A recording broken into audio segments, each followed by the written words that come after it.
Siya ang kauna-unahang Marcos na dinala ng mga Batanggenyo. Sa loob po ng 3 buwan, ito na ang pangatlong pagdalaw niya sa Batangas. Wala pa pong Pangulo ng Pilipinas na ganong kadalas ang pakipagdaupang palad sa atin. Ngunit, hindi niya lang ito ginagawa sa Batangas.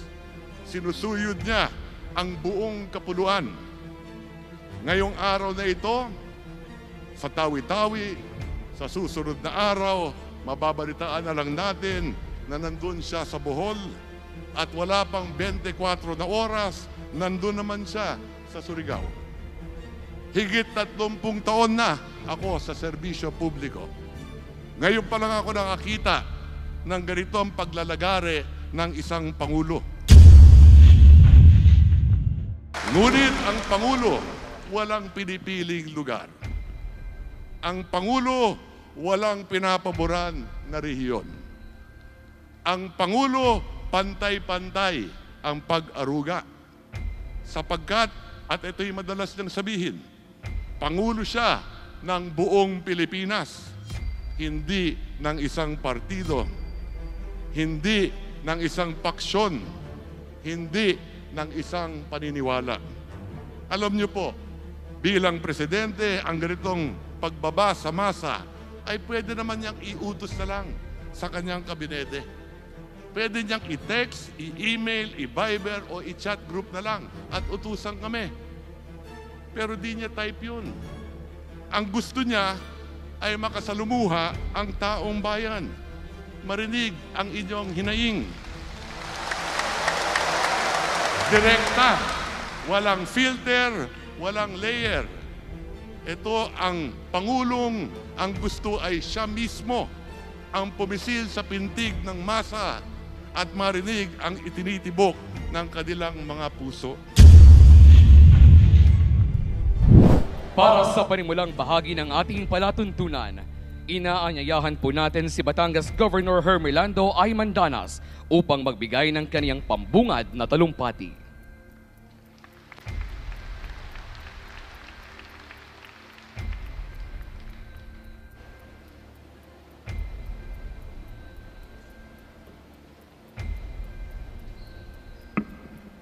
Sa ngalan ng ating dakila at magiting na lalawigan ng Batangas, kasama rin natin ang tunay na makasaysayang lalawigan ng Laguna. Ganon din ang mga taga-Quezon bilang gobernador ng ating lalawigan, kasama ang ating sanggunian, Vice Governor, ang ating mga mayors. Lahat tayo, lalo na ang ating mga magsasaka, maghahayupan, mangingisda, ay taus-pusong tinatanggap at taus-pusong nagpapasalamat sa ipinakikita at ginagawa ng ating Pangulo, President Ferdinand Bongbong Marcos Jr.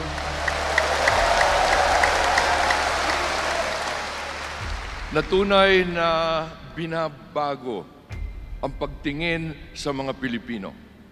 Nagkakaroon tayo ng galang, nagkakaroon tayo ng tunay na pagkilala sa mga Pilipino. At ito naman, ang tunay na layunin ng ating kagalang-galang na napakasipag na Pangulo ng ating bansa.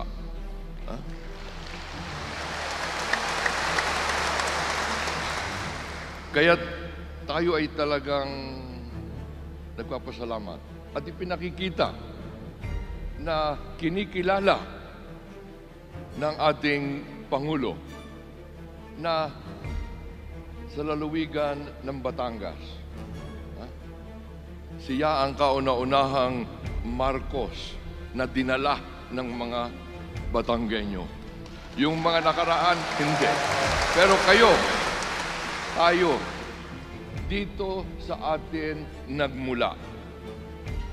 ang pagpapakilala sa tunay na pagkatao, layunin, napakagandang layunin, at tunay na napakatibay na paniniwala sa pagkakaisa. Tunay na naniniwala sa kagitingan at dangal ng mga Pilipino na talagang dapat nating itaguyod. At ipinakikita ito kasama ang kanyang mga kagawad, ng pamahalaan ng mga kagawaran. Kasama niya, natin tinatanggap mula sa kagawaran natin sa Department of Finance. Ang pinili ang ating kagalang-galang, dating senador, dating congressman, Ralph Recto, na at ganun din ang ating mga mayor, at sabi ko nga, bilang chairman din ng ating region, ng Calabarzon. Yung Calabarzon, alam natin, ang pinakamaunlad na region. Pinakamaraming Pilipino naririto sa atin. Mas marami ang mga nasa Calabarzon kaysa Metro Manila, kaysa National Capital Region. Kaya naman tayo ang pinakamaunlad at tayo ang nakakahikayat ng pangkabuhayan at lalong-lalo na sa larangan ng agrikultura. Sa bagay, sa lahat ng bahagi, nangunguna ang ating Calabarzon. Kaya tayo ay pinakikita natin ang ating taus-pusong pasasalamat. At kapares ang nabanggit kanina, ang ating Pangulo naririto hindi lamang para mamigay, pero mahalaga upang pakinggan, marinig ang ating pang mga pangangailangan na wala siyang hangarin, kundi itaas talaga ang buhay, pagkilala, karangalan, dangal ng mga Pilipino. Kaya sama-sama tayo. Maraming salamat sa ating kagalang-galang na Pangulo Ferdinand Bongbong Marcos Jr. sa kanyang ginagawa. Nakita natin hindi tayo nagkamali sa pangunguna na siya itanghal bilang Pangulo dito sa ating lalawigan ng Batangas. Dito nagmula. Yang napakarami na nagpakita kaagad na tayo ay tunay na naniniwala. Meron tayong we believe, sabi nga. At ito naman ay hindi tayo nauunsyami. Ngayon, isang patotoo ito. Ang kanyang muli at malimit na pagpunta sa atin dito at pagharap sa ating lahat. Lalong-lalo na ang mga nangangailangan. At kasama nga ang kanyang mga nasa kagawaran. Kaya't kasama ng Governor, ang lahat ng mga Batanggenyo, ang aming mga mayors, ang aming mga sanggunian, ang aming mga, pero lalong-lalo na, ang aming mga magsasaka. Ang aming mga tunay na nagtatanim at naghahayupan, nananatili pa rin. Tayo, lalo na ang San Jose, dito nagmumula ang pinakamaraming itlog. Itlog naman ang manok. Ganon din ang manukan, tayo na ngayon ang number 1, pati sa mga babuyan, tayo na. At ngayon pinipilit natin sa tulong naman ng ating Pangulo at ng ating Secretary na yung ating pangingisda. Tayo ang pinakamalaking konsumo, pero at nasa atin ang mga kasangkapan para talaga magkaroon tayo ng food terminal na ginagawa natin ngayon. Pinag-aaralan naman namin sa utos ng ating Pangulo na magkaroon tayo ng fish port. Hinihingi rin ito, hindi lamang ng mga taga-Luzon, hindi lang Metro Manila, kundi pati yung mga nasa Mindanao. Kailangan nilang malapit sa ang kanilang mga pangingisda. At yun din namimigay din ng hanap buhay dito sa atin. Kaya lahat ng ito, patotoo na ginagawa ng ating Pangulo ang lahat para talaga magkaroon ng bagong Pilipino, bagong Pilipinas. Mabuhay ang ating Pangulo, Ferdinand Bongbong Marcos Jr. Mabuhay ang kanyang mga nasa kagawaran at kasama na ang ating sariling atin na namamahala ng pananalapi natin, ang ating Secretary Ralph Recto. At sa pagpapaganap, sabi ko nga, ang ating Secretary of Agriculture, na yan ay malaki ang sakripisyo. Yan ang nangunguna, pinakamal sa private sector, international. Pero dahil sa pagmamahal at dahil sa hiningi ng ating Pangulo, nagsasakripisyo yung kanyang lahat na kaalaman, ibinibigay. Ganon din ang ating Secretary ng Department of Social Welfare, ang Rex Gatchalian. Dating mayor, dati kong kasama sa Congress. Kaya't ganon din. At masasabi natin, kaming mga nasa lokal, tayo na nasa lokal, tayo na tunay na malapit sa tao, tayo ay sinusubaybayan sa ngalan ng ating Pangulo ng napakasipag at napakarunong at may dibdib na Secretary ng ating Local Government and Interiors. Dito pa sa atin nasabat ang pinakamalaking nahuli na droga sa Alitagtag. 1 tonelada at 1,000,000 at 400,000 pinakamalaki na sa lahat. Siya yan ay sa katauhan ng ating Secretary ng Local Government, Benhar Abalos. Yan naman ay makasama rin kami sa Kongreso. At sa pag-organize, magkasama rin kami ni Secretary Benhar. At kailangan talaga ang mga taong ganyan. At kaya naman makikita natin kung gaano kagaling pumili ng mga tao ang ating kagalang-galang na Pangulo.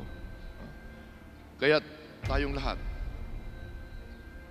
mula sa puso, maraming salamat po, Pangulong Ferdinand Bongbong Marcos Jr. Dagdag ko na rin, salamat po, Ninong. Maraming salamat po, Governor Mandanas. Ngayon, atin namang tawagin si San Jose Mayor Valentino R. Patron para sa kaniyang mensahe.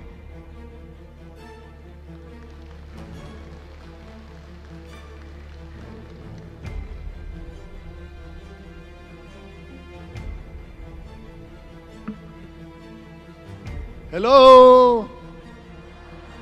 Hi! Sir, ganyan po mga lively ang mga Batanggenyo. Una po, ang aking pong pagbati sa ating pong pili sa pinagpilian. Ang ating pong ipinagpipitagan, iginagalang, walang iba, ang Pangulo ng Republika ng Pilipinas, kagalang-galang, Ferdinand Bongbong Marcos. Sir, kaya po ninyong bigyan ko din ng pahalaga ang ama ng aming pong politika ng Batangas, Secretary, Senator, Congressman Ralph Recto. Ang aking pong kaibigan, mabuting kaibigan, kagalang-galang ng DILG, walang iba, Secretary Benhar Abalos. Alam po ninyo, Mr. President, ang Batanggenyo po ay may kasabihan, maubos na ang yabang, huwag lang ang yaman. At ipagmamayabang po naming mga taga San Jose na sa dami ng siyudad at bayan sa probinsya ng Batangas, dito nyo ginawa ang pamamahagi ng biyaya sa mga kabatenyo, sa mga taga Laguna, at lalong higit sa aming mga Batanggenyo. Tayong lahat ay naririto ngayon upang tumanggap ng biyaya mula sa national government, siyempre sa pangunguna po ng ating napakabuti at makatao at makadiyos na Pangulo ng Pilipinas, kagalang-galang Ferdinand Bongbong Marcos. Sir. Bilang Pangulo po ng lahat ng mayor sa probinsya ng Batangas, pinangangako po namin lahat ng mga mayor ang tulong at suporta at kooperasyon sa inyong adhikain para po sa mamamayan at sa bansang Pilipinas. Ganon din po, tayo po lahat ay nandito ngayon upang ang ating pong pagkilala po ng ating Pangulo sa ating pong mga magsasaka, katulad po ng ating mga mangingisda, ay talaga pong binibigyan ng pahalaga ang mga sektor ng agrikultura. Mr. President, sa amin pong samahan ng lahat ng Pangulo, kami po ay lubos na nagpapasalamat sa inyong pagkilala sa pangangailangan ng mga tao sa sektor ng agrikultura.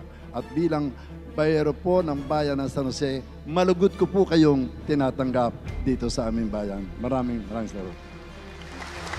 Maraming salamat po, Mayor Patron.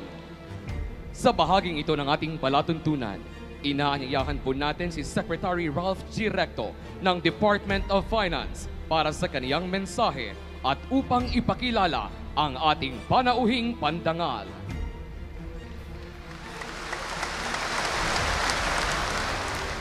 Maraming salamat, mahal na Pangulo, mga kaklase at seatmate ko sa kabinete at sa Kongreso, mga punong panlalawigan, mga alkalde ng mga lungsod at bayan ng Batangas, Laguna at Quezon, mga probinsya na hindi lang mayroong historical and social linkages, hindi lang bounded by a common language, pero isang manufacturing, industrial at agricultural powerhouse na rin.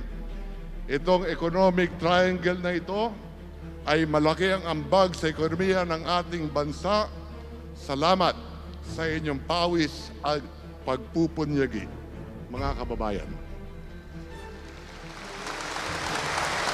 Magandang umaga po at tuloy po kayo sa Batangas. Alam kong hindi pa natilaok ang manok ay naghanda na kayo sa pagparine-dine. Ganon din naman ang ating Pangulo na hindi pa sumisikat ang araw ay nagtatrabaho na. Sa totoo lang, mas marami pang text sa akin ang Pangulo kaysa sa text sa akin ng aking asawang si Ate B. Kahapon nga, ang call time namin sa jump-off point papuntang Montalban, Rizal para inspeksyonin ang isang napakalaking dam doon ay alas 7 ng umaga. Umuulan pa at may kulog. Pero ang abiso sa amin, kahit magdelubyo pa, tuloy ang biyahe ng Presidente. Sa loob po ng 3 buwan, ito na ang pangatlong pagdalaw niya sa Batangas. Wala pa pong Pangulo ng Pilipinas na ganong kadalas ang pakipagdaupang palad sa atin. Ngunit, hindi niya lang ito ginagawa sa Batangas. Sinusuyod niya ang buong kapuluan. Ngayong araw na ito, sa Tawi-Tawi, sa susunod na araw, mababalitaan na lang natin na nandun siya sa Bohol at wala pang 24 na oras, nandun naman siya sa Surigao.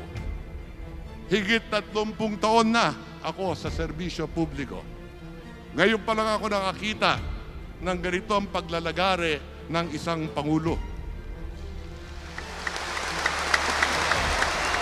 Ibang klase ang ronda ng Pangulo. Ang karavan ng serbisyo, ang pasada ng kanyang ayuda, katulad gayon, 10,000 Batanggenyo ang makikinabang. Ngunit ang Pangulo, walang pinipiling lugar. Ang Pangulo, walang pinapaboran na rehiyon. Ang Pangulo, pantay-pantay ang pag-aruga. Sapagkat, at ito'y madalas niyang sabihin, Pangulo siya ng buong Pilipinas, hindi ng isang partido, hindi ng isang paksyon, hindi ng isang paniniwala. Alam niyo po, bilang presidente, ang ganitong pagbaba sa masa ay pwede naman niyang iutos na lang sa kanyang kabinete. Pwede niyang i-text, i-email, i-Viber o i-chat group na lang at utusan kami. Pero di niya type yun. Ang gusto niya ay makasalumuha ang taong bayan.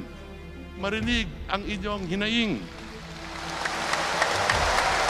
Direkta, walang filter, walang layer. Ito ang Pangulong, ang gusto ay siya mismo ang pumisil sa pintig ng masa at marinig ang itinitibok ng kanilang mga puso. Sa kanyang administrasyon, hindi ang taong bayan ang kailangan pumunta sa Malacanang. Ang Malacanang mismo ang pupunta, dudulog sa mamamayan.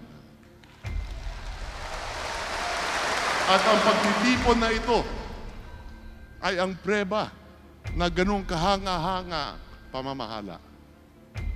Klaruhin ko lang po at ipagdiinan ko ang ilang punto. Una, ang mga tulong na personal na inihahatid ng ating Pangulong BBM ngayon ay maliit lang na bahagi ng ilang daang bilyong pisong halaga ng mga proyektong nakalaan para sa Timog Katagalugan. Ika nga nila, mga tilamsik lang ito. Pangalawa, ito'y galing sa buwis na inyong binabayaran, kaya ito'y binabalik lang ng Pangulo sa inyo. Pangatlo, ito'y pagpapatunay na maagap ang Pangulo sa pagtugon sa hamon na dulot ng kalamidad, tulad ng tagtuyot. Pangulong may malasakit. Pang-apat, ito'y bahagi ng isang plano sa ilalim ng bagong Pilipinas na huhubog sa isang magandang bukas at maunlad na Batangas. Sa laban na ito, ikinararangal kong maging isang kabalikat, sugo, utusan, katrabaho ng isang masipag at marangal na Pangulo, si Pangulong Bongbong Marcos. Kaya mahal na Pangulo, maraming salamat sa inyong malasakit, serbisyo sa mga Batanggenyo at sa lahat ng Pilipino. Palakpakan po natin ang ating Pangulo. And at this juncture, ladies and gentlemen, the President of the Republic of the Philippines, His Excellency Ferdinand Romualdez Marcos Jr.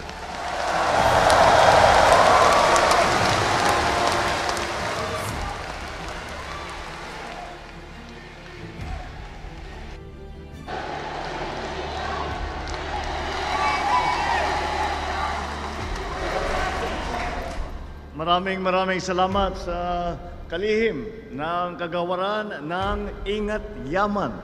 Ngayon ko lang narinig yung translation sa Tagalog ng finance.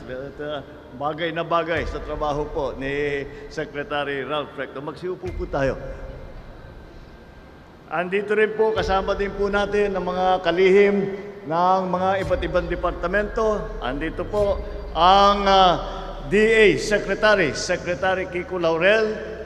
Dahil po ang Department of Agriculture ang isang lead agency para pagandahin at palaguin at palawakin ang ating sektor ng agrikultura. Yan po ay pundasyon ng isang matibay na ekonomiya, isang matibay na populasyon na sa ating mga kababayan, na kapag maayos ang food supply, maayos ang ating pagbigay ng hanap buhay sa ating mga magsasaka at mangingisda, ito po ay magbibigay ng maayos na lipunan ng Pilipinas. Andito rin po ang Secretary ng DSWD, Secretary Rex Gatchalian.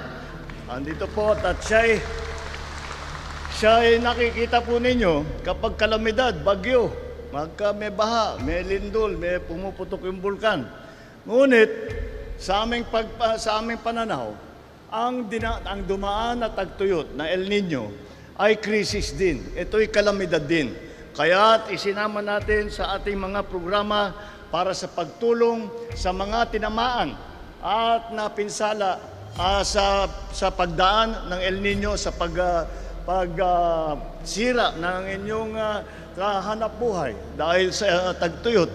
Ito po, ginawa po natin krisis yan, kaya nandito po ang DSWD upang tumulong. Andito rin po ang sekretary ng DILG. Alam niyo po kung bakit mahalaga ang trabaho ng DILG. Alam niyo po, kami sa national government, kahit na gaano kaganda at gaano kalawak at gaano kahusay ang aming mga pinaplano na programa, kapag hindi po magandang ugnayan sa gitna ng national government at saka sa local government, hindi po mararamdaman ng taong bayan kung gaano yung lahat ng programa namin, hindi namin maibababa na mabuti.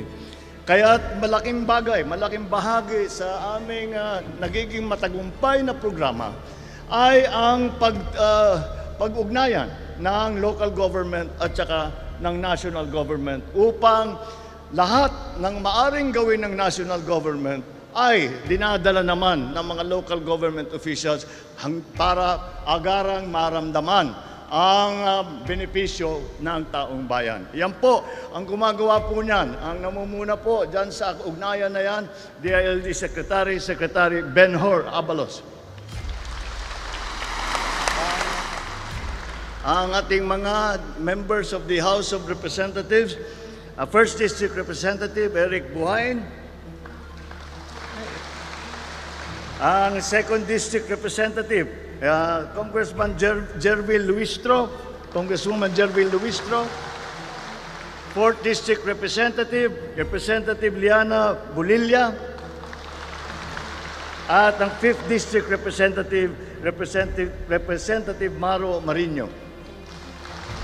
So, ang mga galing naman po, mga ating mga representative na galing po sa Laguna, nandito po ang First District Representative ng Laguna, Maria Rene Ann Lourdes Matibag.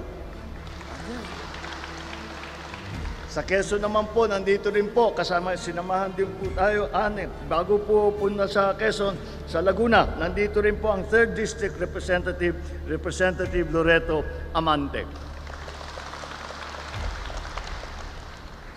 Galing naman po sa Quezon ay nandito ang First District Representative, Representative Wilfrido Mark Enberga. Tama po yung sinabi ni Secretary Ralph kanina na ito mga classmate namin lahat.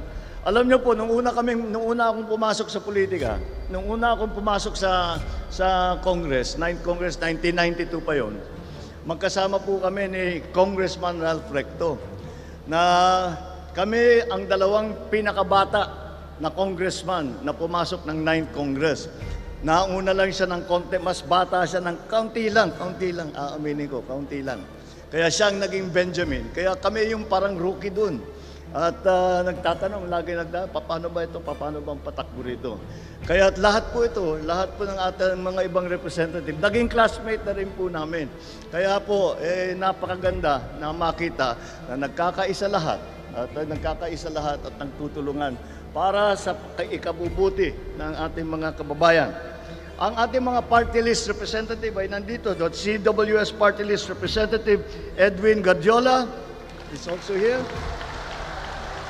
AGAP Party List Representative Nicanor Briones. Anak Kalusugan Party List Representative Ray Reyes. Malasakit and Bayanihan Party List Representative Anthony Goles. Duterte Youth Party List Representative Drixie May Cardema. Ayan. Andito rin ang ating mga namumuno sa iba't ibang probinsya. Galing po, bago po, nandito po rin ang Laguna Provincial Governor Ramil Hernandez. At siyempre, ang tawag ko, ang bago ko pong pagbabati po sa itong kaibigan natin na matalik, na matagal na, bago noon pa, bago pa ng panahon pa ng aking ama, ay siya'y kasama ng First Lady noon. At ang tawag ko ngayon sa kanya, nung nagpadala ng picture sa akin, sabi niya, pirmahan mo. Ang sinulat ko dun, our favorite newlywed, Governor Dodong Mandanas.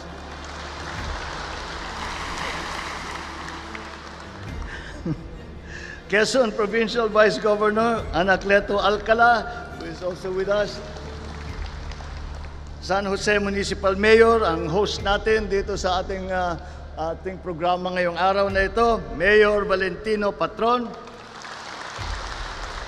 Ang aking mga kasama sa pamahalaan at ang pinakamahalaga at ang pinaka-importante na nandito ngayon, na nakisama sa atin dito ngayong araw, kayo po, mga beneficiary po ng ating mga ibibigay. Magandang umaga po sa inyong lahat. Sa ating mga minamahal na magsasaka, mangingisda, at ang inyong mga pamilya, mula rito sa Batangas, isang magandang araw po sa inyong lahat. Sa maulan na panahon na ating nararanasan sa mga nagdaang araw, naaalala ko tuloy ang napakasarap ng special lomi ng Batangas. Bukod sa inyong magandang beach resort, ang masarap na pagkain ng Batangas, ang dahilan kaya dinarayo talaga ang inyong lugar. May pinakita pa sa amin kanina, may lambanog, may kami tawag namin bugnay, dito bignay wine. At kasama na rin dun sa pagsasalo natin, palagay ko mamayang gabi kami ni Secretary Ralph Recto at saka ni lahat ng Cabinet Secretary, testingin lang naman namin yung lambanog para makita kung talaga maganda.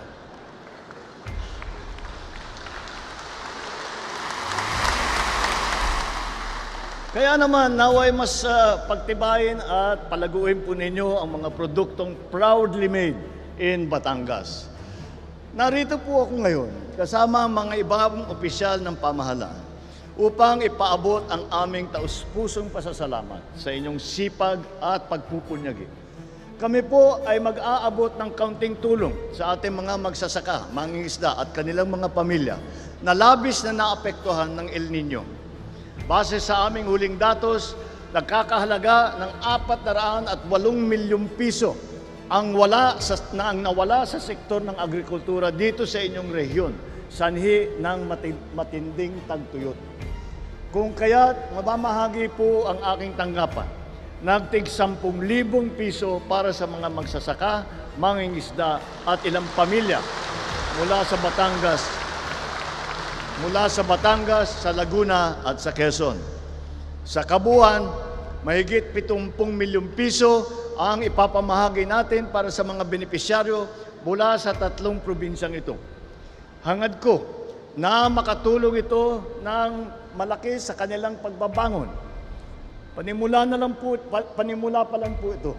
Sa pangunguna ng DA, mamamahagi tayo ng mga punla at pataba ng pananim tulad ng mais, palay, niyog, abaka, kalamansi at iba't ibang mga klaseng gulay.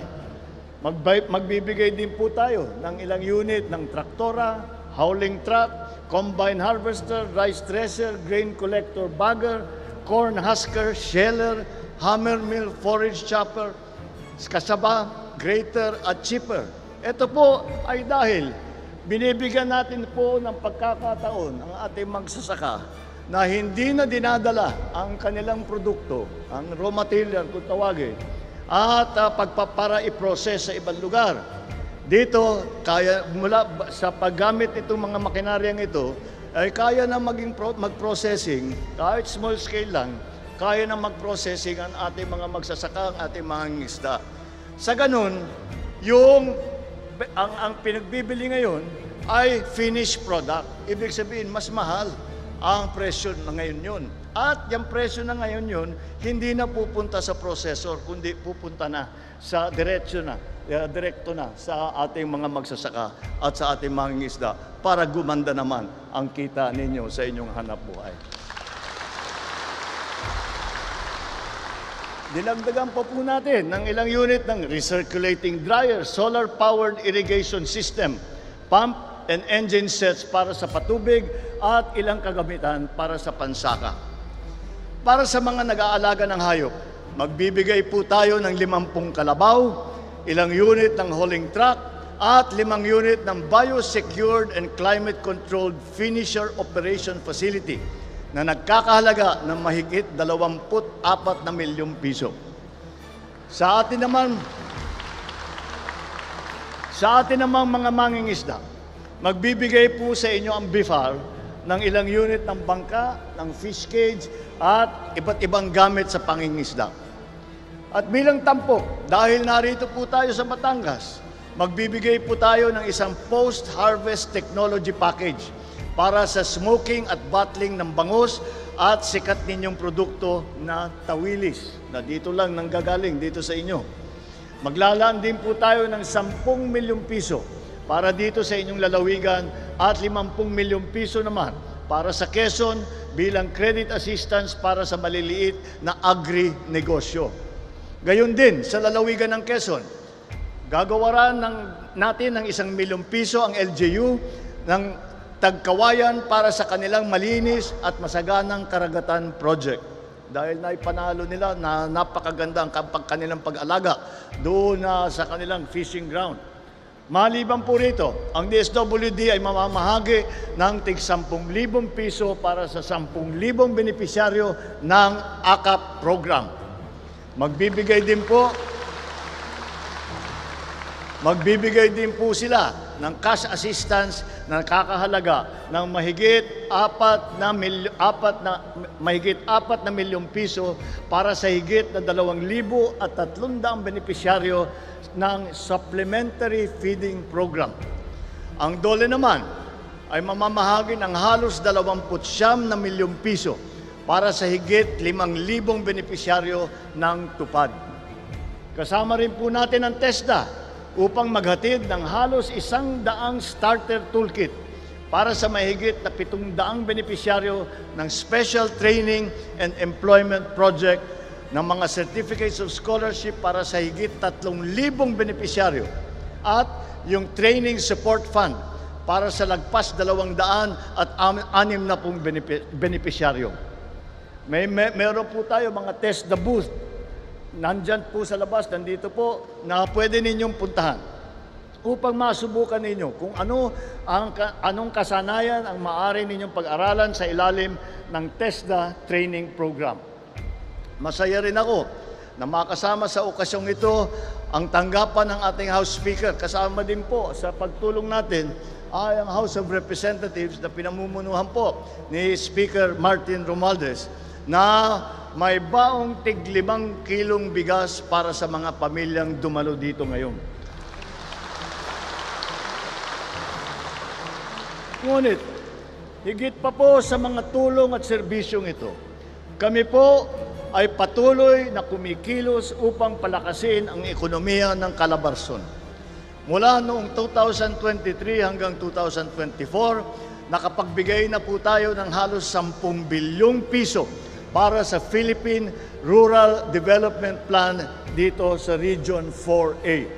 Kabilang sa mga ginagawa natin dito sa inyong rehiyon ay ang Taal Lake Circumferential Road at ang Lobo Malabrigo San Juan Laia Road. Nariyan din po pala ang Kipot Irrigation Project at Macalelon Irrigation Project sa kalapit lalawigan ng Quezon na malapit na rin pong matapos. Mga minamahal kong kababayan, iba-iba ang pinagdaanan nating pagsubok at patong-patong man ang mga suliranin at hamon ng buhay. Malalampasan natin ang lahat ng ito kung patuloy tayong nagtutulungan sa isa't isa. Naniniwala ako na likas na matatapang ang mga Batanggenyo, kasing tapang ng Kaping Barako. Matapang ninyong sinusuong ang mga pagsubok para sa kapakanan ng inyong mga pamilya.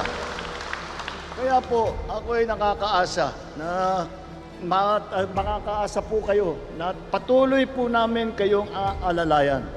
Sama-sama tayong maglakbay tungo sa isang mas masaganang bukas, ang bukas ng bagong Pilipinas. Mabuhay ang ating mga magsasaka, mabuhay ang ating mangingisda, mabuhay ang Batangas, mabuhay ang Quezon, mabuhay ang bagong Pilipinas.